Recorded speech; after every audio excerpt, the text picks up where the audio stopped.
یہ سورہ انعام ہے۔ اللہ فرماتا ہے وَكَذَلِكَ نُرِي إِبْرَاهِيمَ مَلَكُوتَ السَّمَاوَاتِ وَالْأَرْضِ وَلِيَكُونَ مِنَ الْمُوقِنِينَ، اور اسی طرح ہم ابراہیم علیہ السلام کو آسمانوں اور زمین کی عظیم سلطنت دکھاتے ہیں، اور اس لیے کہ وہ عین الیقین والوں میں سے ہو جائیں۔ یعنی حضرت مجاہد اور حضرت سیدنا سعید بن جبیر کہتے ہیں کہ اس سے آسمانوں اور زمین کی نشانیاں مراد ہیں کہ اللہ تعالیٰ نے حضرت ابراہیم علیہ السلام کو بیت المقدس کے ایک مقام پر کھڑا کیا جس کو صخرہ کہا جاتا ہے، اور آپ کے اوپر اللہ تعالیٰ نے آسمانوں کے تمام مشاہدات کھول دیے، یہاں تک کہ آپ نے عرش و کرسی تک ہر شے کو دیکھ لیا، آسمانوں کے تمام عجائب کو دیکھ لیا، جنت میں جو مقام آپ کو ملنا تھا آپ نے وہ بھی دیکھ لیا۔ پھر اللہ تعالیٰ نے آپ کے لیے زمین کے مشاہدات کو کھولا اور آپ نے زمین کو دیکھا، اور زمین کے نیچے تک، زمین کے نیچے آخری حد تک آپ کی نظر گئی، اور زمینوں کی تہ اور عجائبات کو آپ نے دیکھ لیا۔ یعنی اللہ تعالیٰ فرماتا ہے کہ میں نے انہیں یہ سارا کچھ اس لیے دکھایا کہ وہ عین الیقین والوں میں سے ہو جائیں۔ اللہ فرماتا ہے کچھ بندے ایسے ہوتے ہیں کہ انہیں میں آنکھوں سے دکھاتا ہوں کہ یہ میری شان ہے، مجھے ابراہیم علیہ السلام سے اتنی محبت ہے کہ میں نے انہیں سارا کچھ دکھا دیا تاکہ وہ زندگی میں ایمان تو پہلے بھی رکھتے تھے، اللہ کے نبی تھے، لیکن وہ زندگی میں یہ سارا کچھ دیکھ کے بعد میں دنیا سے جائیں۔ اللہ فرماتا ہے میں کچھ بندوں کو عین الیقین بنانا چاہتا ہوں کہ وہ دنیا میں اپنی آنکھوں سے دیکھ کے میرے اوپر یقین کریں، میری نشانیوں کو دیکھ کر پھر میرے اوپر یقین کریں۔ اچھا یہ شان ہے آپ کی کہ اللہ تعالیٰ نے آپ کو شان کیا عطا فرمائی۔ ابھی جو آپ کا توحید کے لیے مناظرہ ہے وہ میں آپ کے سامنے پیش کرنے لگا ہوں۔ آپ کا قوم سے مناظرہ ہوا، قرآن گواہ ہے، آپ نے فرمایا فلما، قرآن کہتا ہے فلما جن علیہ اللیل رأى کوکبا، آپ کا مناظرہ ہوا اپنی قوم کے ساتھ کہ جو لوگ جو ہے وہ چاند کو خدا مانتے تھے یا سورج کو مانتے تھے یا بتوں کو مانتے تھے، آپ نے کس خوبصورت انداز میں انہیں جو ہے وہ نمرود کو اور اس کی قوم کو کس انداز میں آپ نے جھنجھوڑا۔ آپ نے فرمایا، قرآن کہتا ہے فلما جن علیہ اللیل رأى کوکبا، پھر جب ان پر رات کا اندھیرا چھا گیا تو ایک تارا دیکھا۔ کیا دیکھا جی؟ تارا۔ سارے بولے کیا دیکھا؟ بھائی رات ہوئے تو تارے چمک دینے نا۔ اب وہ لوگ چونکہ مسلمان نہیں تھے تو کوئی ستاروں کی پوجا کرتا ہے، کوئی چاند کی کرتا ہے، کوئی سورج کی کرتا ہے، اس طریقے سے مختلف انہوں نے اپنے خدا بنائے ہوئے ہیں، کوئی بتوں کی کرتا ہے، کوئی نمرود کی کرتا ہے، یہ انداز تھا۔ تو آپ نے جب ایک تارا دیکھا تو آپ نے فرمایا قال ھذا ربی، فرمایا کیا اسے میرا رب ٹھہراتے ہو، اسے کہتے ہو کہ یہ میرا رب ہے؟ پھر آپ خاموش ہو گئے۔ پھر کیا کیا؟ فلما افلا قال لا احب الافلین، پس جب وہ ستارہ ڈوب گیا، وہ ڈوبنا ہی سا ہونا، دیہڑی دری سا نہ نظر آنا، کچھ شرواسی نظر آنا پھر ڈوب جانا سو۔ فلما افلا، پھر جب وہ ڈوب گیا، قال لا احب الافلین، آپ نے فرمایا لوگو میں ڈوب جانے والوں سے محبت نہیں کرتا۔ تم اسے خدا بنائے بیٹھے ہو، یہ دیکھو تھوڑی دیر کے لیے نظر آیا تھا پھر ڈوب گیا، اسے خدا کہتے ہو۔ پھر آپ نے کیا کیا؟ فلما رأى القمر بازغا قال ھذا ربی، پھر جب چاند چمکتا دیکھا تو پھر فرمایا اے لوگو کیا اسے میرا رب ٹھہراتے ہو، اسے میرا رب کہتے ہو کہ یہ چاند ہے یہ میرا رب ہے؟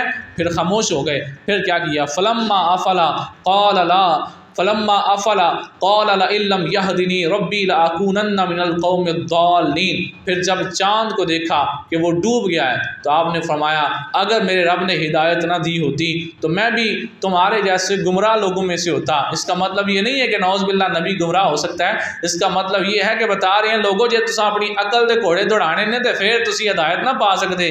مجھے اللہ نے ہدایت دی ہے کہ تم کس کو خدا مان رہے ہو؟ چاند کو جو تھوڑی دیر کے لیے نظر آیا ہے، اب دیکھو ڈوب گیا، کدھر گیا تمہارا خدا؟ وہ تو نظر ہی نہیں آ رہا، کدھر گیا ہے؟ فلما افلا قال لئن لم يهدني ربي لاكونن من القوم الضالين، اور میں ایسی تہاڈا خدا اور ڈوب گیا جے، کتھے گیا جے؟ کوئی نہیں جے۔ اب یہ ذرا سوچئے گا کہ یہ ایویں بات، یہ جو ہے یہ صرف بحث و مباحثہ نہیں ہو رہا، یہ ایسی قوم کے سامنے جرأت مندانہ انداز میں بات ہو رہی ہے کہ جو چاند کو خدا مانتے ہیں۔ کسی کے سامنے وہ جھوٹے پیر نو غلط آکھو نا، اگلے نو لگ پیڑ جاندی ہے، اے حق خطیب جھوٹا پیر ہے نا جڑا دے خلاف بولدا چک لیندے نکلے تو آخر تو کون ہے ساڑھے پیر دے خلاف بولنے والا؟ بھئی کسی کے جھوٹے پیر کے خلاف بولے لوگ برداشت نہیں کرتے، اور کسی نے خدا بنایا وہ اپنا اور اس کے خلاف بات کرنا اور پھر اکیلے بندے کا کرنا، پھر ڈٹ کے کرنا، یہ بڑا مشکل کام ہوتا ہے۔ لیکن اگر یہ بندہ کر لے تو اللہ کو پسند اتنا آتا ہے، اللہ نے قیامت تک کے لیے آپ کے اس مناظرے کو قرآن کا حصہ بنا دیا۔ اب قیامت تک کا حافظ قرآن آ جائے، یہ آیات نہ پڑھے تو کوئی اسے حافظ نہیں کہے گا، انہیں پورا قرآن اتنا مکمل ہی تھا، انہیں اگر ہے آیات بھی پڑھے تھا۔ اس کا مطلب یہ ہوا ابراہیم علیہ السلام کا قوم سے مناظرہ ہو گیا، نمرود سے مناظرہ ہو گیا، کل نفس ذائقۃ الموت کا وعدہ آیا۔ آپ نے جو انبیاء کو بھی اجل آنی ہے، اعلیٰ حضرت کہتے ہیں نبی کی موت اور تیری میری موت برابر نہیں ہوتی، انبیاء کو بھی اجل آنی ہے مگر ایسی کہ فقط آنی ہے، پھر اسی شان کے ساتھ ان کی حیات مثل سابق وہی جسمانی ہے۔ اعلیٰ حضرت کہتے ہیں نبیوں کو بھی موت تو آتی ہے لیکن تیرے میرے جیسی نہیں آتی، صرف ایک لمحے کے لیے اللہ کا وعدہ پورا ہوتا ہے، اللہ موت کے بعد انہیں پھر پہلے جیسی زندگی عطا فرما دیتا ہے۔ تو بات کرنے کا مقصد یہ تھا، آپ کا مناظرہ ہو گیا، کل نفس ذائقۃ الموت کا وعدہ پورا ہو گیا، ابراہیم علیہ السلام ظاہری طور پہ آنکھیں بند کر کے دنیا سے تشریف لے گئے۔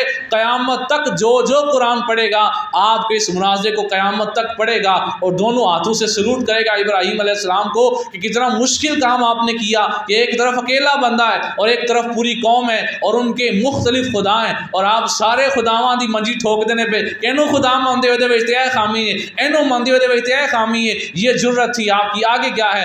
آگے قرآن کہتا ہے فلما رأى الشمس بازغة قال هذا ربي هذا اکبر۔ پھر کیا ہوا؟ جب آپ نے سورج کو چمکتا دیکھا تو فرمایا اسے میرا رب کہتے ہو، یہ تو بڑا ہے، یعنی یہ چاند نال بھی وڈا ہے، تارے نال بھی وڈا ہے، اینو میرا رب آکھدے ہو، هذا اکبر، یہ تو بڑا ہے، اسے دوسری چیزوں سے یہ بڑا ہے، اسے میرا رب ٹھہراتے ہو۔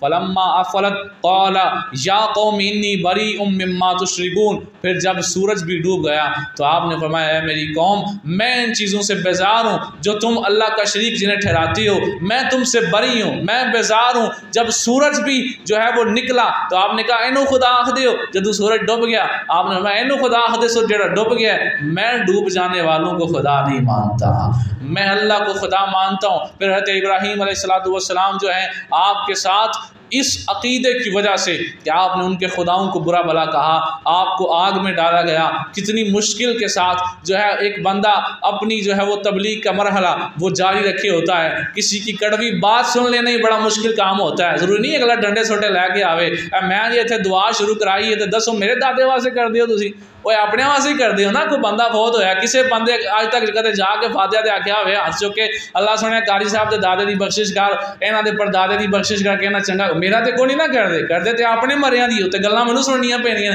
او جڑا تھوڑا جہا نواں اونوں بخار ہوندا ہے کتھوں آ گیا جی بد دعا ہو گئی ہے، وہ باتیں سننا ہی بڑا مشکل ہوتا ہے۔ میں نے پچھلا جمعہ پڑھا تھا زبان کا زخم ہی بڑا سخت ہوتا ہے، ہاتھ کے زخم سے بڑا ہوتا ہے، زبان کا زخم زیادہ سخت ہوتا ہے، کسی کی زبان سے کی ہوئی بات زیادہ تکلیف دیتی ہے، تو باتیں سننا یہ بھی بڑا مشکل کام ہوتا ہے کہ مبلغ کا اس کا لوگوں کی باتیں سن لینا، انہیں برداشت کر لینا، یہ بھی بڑا مشکل کام ہوتا ہے۔ لیکن ابراہیم علیہ السلام کا حوصلہ دیکھیں، باتیں سننا تو درکنار، لوگوں کا جو ہے وہ سب و شتم کرنا تو پیچھے رہ گیا۔ اتنا کچھ کیا کیا ہو گیا کہ لوگوں نے اتنی بڑی آگ تیار کی اور کہا کہ انہیں آگ میں پھینک دینا ہے۔ جب آگ میں پھینکنے کا مرحلہ آیا اللہ کا فرشتہ حاضر خدمت ہوتا ہے، اے ابراہیم علیہ السلام اللہ کی طرف سے میں اللہ کا بھیجا ہوا فرشتہ ہوں، خدا کی دی ہوئی طاقت ہے میرے پاس، اگر آپ چاہیں تو میں اس آگ کو بجھا سکتا ہوں، اگر آپ چاہیں تو جو آپ کہیں گے میں آپ کی مدد کرتا ہوں، آپ بتائیں میرے لیے حکم کیا ہے۔ اب دیکھیں وہ فرشتہ جسے اللہ نے طاقت دے کے بھیجا ہے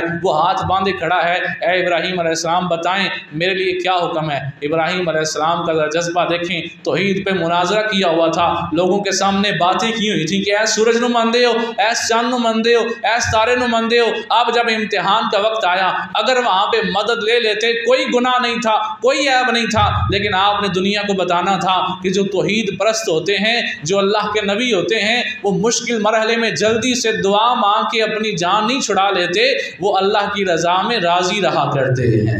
بھائی امام حسین کربلا کے میدان میں دعا مانگتے یا اللہ کوئی عذاب بھیجا، سارے یزیدیاں ہوتے سارے تباہ ہو جان، اللہ نے عذاب بھیجنا نہیں تھا؟ اللہ تعالیٰ کے پیارے نبی کے پیارے نواسے تھے، اللہ نے کرم کرنا نہیں تھا؟ کوئی اللہ پہ لازم تو نہیں تھا، یہ نہ سمجھے گا کہ لازم تھا، لیکن اللہ کے پیارے تھے، اللہ نے بات مان لینی تھی، لیکن آپ نے کوئی دعا نہیں کی۔ ابراہیم علیہ السلام اس فرشتے سے کہتے ہیں تجھ سے تو تب مانگوں جب اللہ دیکھ نہ رہا ہو، مجھے اللہ دیکھ رہا ہے، وہ جس حال میں رکھے گا میں اس حال میں راضی ہوں۔ ذرا سارے آکو سبحان اللہ۔ پھر کیا ہوا؟ وہ منجنیق جو بنائی گئی تھی غلیل کی طرح، آگ کو اس میں ڈالا گیا، پھینکا گیا، اور آپ نے کوئی دعا نہیں کی کہ یا اللہ مجھے بچا لے، میں آگ میں جا رہا ہوں مجھے بچا لے، صرف اللہ کی رضا میں راضی رہے کہ یا اللہ مجھے جو میرے حق میں تو چاہتا ہے میں اس میں راضی ہوں۔ شاعر نے کہا جس دھج سے کوئی مقتل میں گیا وہ شان سلامت رہتی ہے، یہ جان تو آنی جانی ہے، اس جان کی تو کوئی بات نہیں۔ یہ سمجھ نہیں آئی تو پنجابی وہی دازینا شاعر کہتا ہے کھواں دا پانی ہے جند لا سونے دے نامے اے اونج بھی تے جانی ہے۔ ابراہیم علیہ السلام کہتے ہیں میں اللہ کی رضا میں راضی ہوں۔ جب آگ میں پھینکا گیا، اللہ وما قلنا یا نار کونی بردا وسلاما علی ابراہیم، ہم نے کہا اے آگ ابراہیم علیہ السلام پر ٹھنڈی اور سلامتی والی ہو جا۔ اب اتنا ٹھنڈی بھی نہ ہو جانا کہ میرے نبی کو ٹھنڈ لگے، بردا وسلاما، اے آگ ابراہیم علیہ السلام پر ٹھنڈی اور سلامتی والی ہو جا۔ حدیث پاک میں آتا ہے ابراہیم علیہ السلام سے نا زندگی کے آخر میں پوچھا گیا کہ آپ نے اتنی لمبی زندگی گزاری ہے، بتائیں زندگی کے سب سے خوبصورت لمحہ کون سا تھا؟ آپ نے فرمایا کہ میرے چند دن جو اللہ کی خاطر آگ میں گزرے تھے نا، میری زندگی کے سب سے اچھے دن وہی دن تھے۔ آپ نے فرمایا مجھے کوئی وہاں پہ آگ کا ذرا سی تپش بھی نہیں تھی، میرے ساتھ فرشتے کھیلتے تھے، میں نے وہ چند دن جو آگ میں گزارے تھے، مجھے اپنی ساری زندگی میں اگر مزہ آیا ہے تو انہی چند دنوں کا آیا ہے۔ یہ حضرت ابراہیم علیہ السلام کی توحید پرستی اور آپ کی توحید کی خاطر قربانیاں ہیں۔ میرے دوستو، حضرت ابراہیم علیہ السلام کا ذکر پاک کر کے آج ہم سب کو بھی جو ہے وہ اللہ تعالیٰ سے سچے دل سے دعا مانگنی چاہیے کہ جیسے ہم ان کی سنت ابراہیمی ہے کہ ہم ان کی سنت پہ عمل کرتے ہوئے قربانی کرتے ہیں۔ یہ سنت ان کی ہے کہ آپ مونچھیں چھوٹی کرتے تھے، آپ سے پہلے مونچھیں چھوٹی کرنے کا حکم نہیں تھا۔ یہ سنت ان کی ہے کہ آپ جو ہے وہ بغلوں کے بال صاف کرتے تھے، ان سے پہلے حکم نہیں تھا۔ کافی ساری سنتیں ہیں جو ہم نے ان کی جو ہے وہ سنتوں پہ آج عمل کرتے ہیں۔ تو میرے دوستو یہ بھی قرآن ہے، میں نے ابھی پڑھا ہے، میرے سامنے قرآن پڑھا ہے، یہ آپ کی سنت ہے، حق کی بات ڈٹ کے کرنا، حق کی بات پہ ڈٹ کے مقابلہ کرنا، ڈر نہ جانا کہ آپ پہ جناد ہے وہ جانا سانو کا دی لوڑ ہے۔ اس بات سے باقی سنتوں میں عمل کرتے ہیں، ابراہیم علیہ السلام کی سنت پہ بھی عمل کیا کریں۔ کوئی خاص میں کسی خاص بندے کا نام نہیں لے رہا، کسی خاص موضوع کے حوالے سے میں بات نہیں کر رہا، اوورآل کہہ رہا ہوں کہ جب حق کی بات ہو تو ابراہیم علیہ السلام کی باقی ساری سنتوں پہ عمل کرتے ہیں،